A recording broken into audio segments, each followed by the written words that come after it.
स्मरण गर्ने थलो हो भनेर प्राणनाथजीले खिजडाको बोटलाई पनि वारण जाए बनरावी वल्लभकी जाकी सुख शीतल छाया ए देखेको बहु औषधि देख्दै दूर जाए माया भनेर चौपाईमा राखेको छ। त्यो नौतनपुरीमा देवचन्द्रजी पुग्नुभयो र सोध्न थाल्नुभयो। अब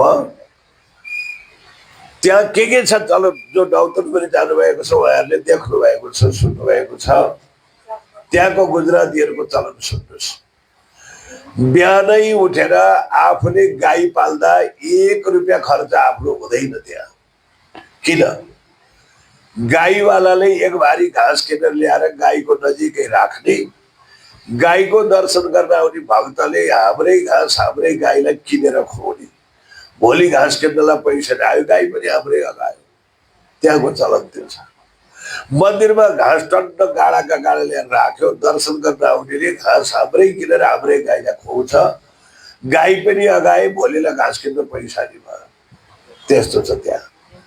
बिहानै उठेर कमिलालाई चिनी छान्छ, त्यसले के खालन् भनेर बजार चोक चोकमा घारी घारीमा कमिलालाई चिनी छाड्दै रहेछ। चरालाई परेवालाई दाना नछानिकन अन्न पानी खाँदैनन्। माछालाई चामल गहुँको पिठोको डल्ला बनाएर नदीमा माछालाई त्यो डल्लो पिठो हालिदिन्छन् खाउन् माछाले भनेर। त्यहाँ कुनै पनि एउटा अर्कोको हित नगरिकन आफ्नो स्वार्थमा नलाग्ने त्यहाँ गुजरातीहरू छन्। त्यस्तै प्रकारको एउटा आस्था एउटा धर्म सबैतिर भएका व्यक्तिहरू त्यहाँ। त्यो ठाउँमा सबैतिर धर्मै धर्मको नीति भएको ठाउँमा देवचन्द्र पुगेर सोध्दै जानुभयो यहाँ भागवत कहाँ सुन्न पाइन्छ। श्यामजीको मन्दिरमा कान्छी भट्ट नाम गरेका ब्राह्मण कथा गर्छन्, त्यहाँ गएर सुन्नुहोस्। कथा सुन्ने भएका थिए। अब देवचन्द्र त्यहाँ पुग्नुहुन्छ। त्यहाँ नौतनपुरी पनि बहुत जम्मा भई छन् खेस। यी त माँ बाप आइरहे, ऊ त वल्लभी मार्गले जो जोरा आमा बुवा पनि छोरो भागेर नौतनपुरी गएपछि भोजनगरबाट आमा बुवाले नौतनपुरी जानुभयो। त्यही घर घर बनाउनुभयो, त्यही बस्नुभयो। 303 रब्द रहे वे करने लगे सोरा। अब त्यहाँ कथा सुन्ने ठाउँमा वैष्णवीहरू ज्यादा सुन्न आउँथे।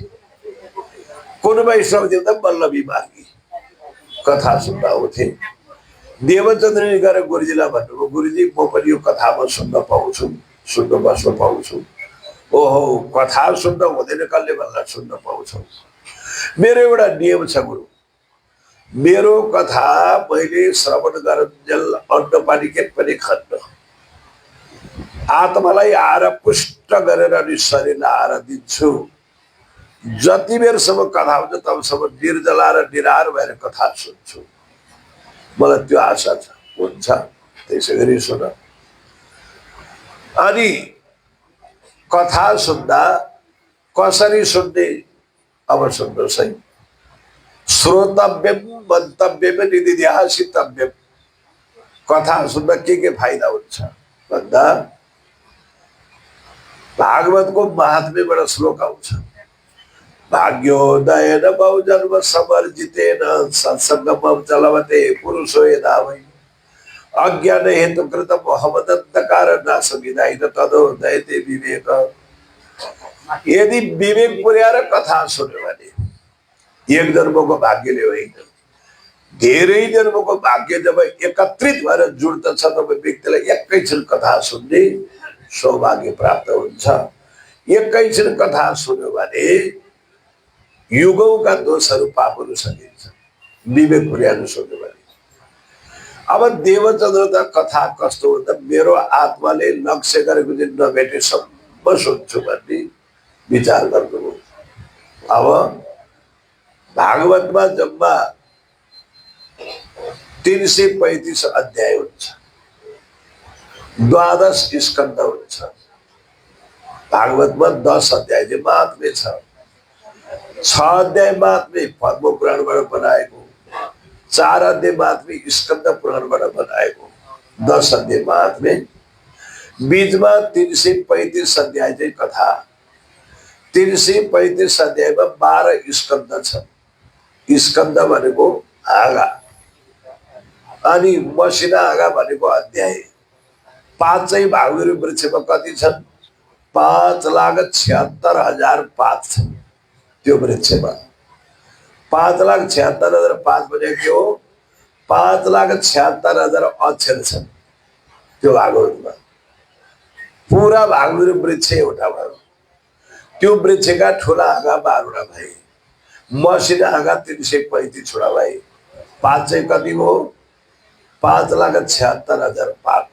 यसको अर्थ हो भागवत रूपी एउटा वृक्ष, ठुला हाँगा 12 स्कन्द, मसिना हाँगा 335 अध्याय, पात अक्षर 5,76,000। देवचन्द्रले के सोच्नुभयो भने यो अक्षरमा, एउटा अक्षरमा पनि अर्कै केही अर्थ लुकेको हुन सक्छ। सर्ग विसर्ग अनुसर्गमा पनि केही अर्थ लुकेको हुन सक्छ। म 5,76,000 अक्षरको एक अक्षरको शब्द हृदयमा भर्छु भन्ने हेतुबाट सुन्न बस्नु। कोही त कोही दिन आइन्छ, कोही दिन आइँदैन। तर देवचन्द्रजीले विचार गर्नु, म एक शब्द शब्दको अक्षर अक्षरको ज्ञान पुरा गर्छु, म यसरी कथा सुन्छु भन्ने विचार हो। हिजो यहाँ एकजना सुन्दर साथ आउनु भएको थियो।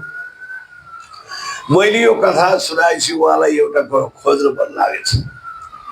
म पनि सर्वसागमा कतिवटा अक्षर बन्छु भन्ने विचार भएछ। 32 महिना लगाएर उहाँले अक्षर गर्नुभयो।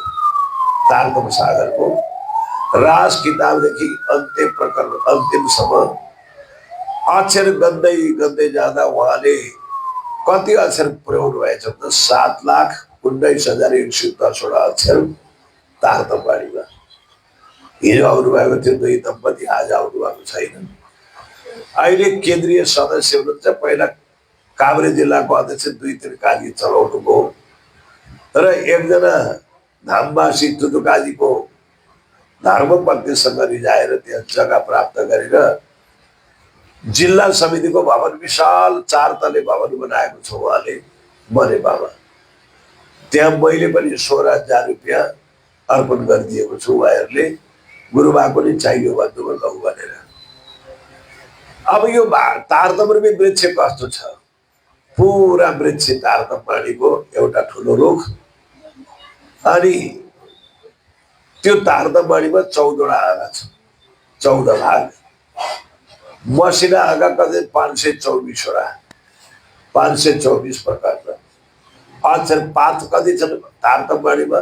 7,19,110 अक्षर छन्। त्यो सबै मिलाएर के हो? राज्यको स्वरूप हो। यसै गरी देवचन्द्रजीले विचार गर्नुभयो, म एउटा अक्षरलाई पनि नछोडिकन सुन्छु, कुन मात्रामा के अर्थ लुकेको होला। त्यो गहिराई समुद्रको सतहसम्म पुगेर मोती चुन्छु भन्ने भाव जो कोहीको आउन सक्दैन। श्यामजीको स्वरूप हुनुहुन्थ्यो। त्यही कारणले तारतमबाणीमा प्राणज्यू 14 वर्षमा निष्ठाबद्ध वचन गरे सारी सनन्द भनेको अर्थ 14 वर्षमा नियम छ। कस्तो नियम? उहाँको नियम बिहान घरबाट पाठ पूजा सकेर कथामा जाने, अनि कथा सकेर गुरुजीलाई किताब बोकेर गुरुजीको घरमा किताब पुर्याउने, फर्केर घरमा आएर भोजन गर्ने। तबसम्म केही पनि नखाने, अन्न पनि नखाने, जल पनि नखाने, त्यो नियमले सुन्न लाग्नुभयो। श्यामजीकी देउरीले कथा कहे कान्छीबाट कथा सुन्नुहुन्थ्यो।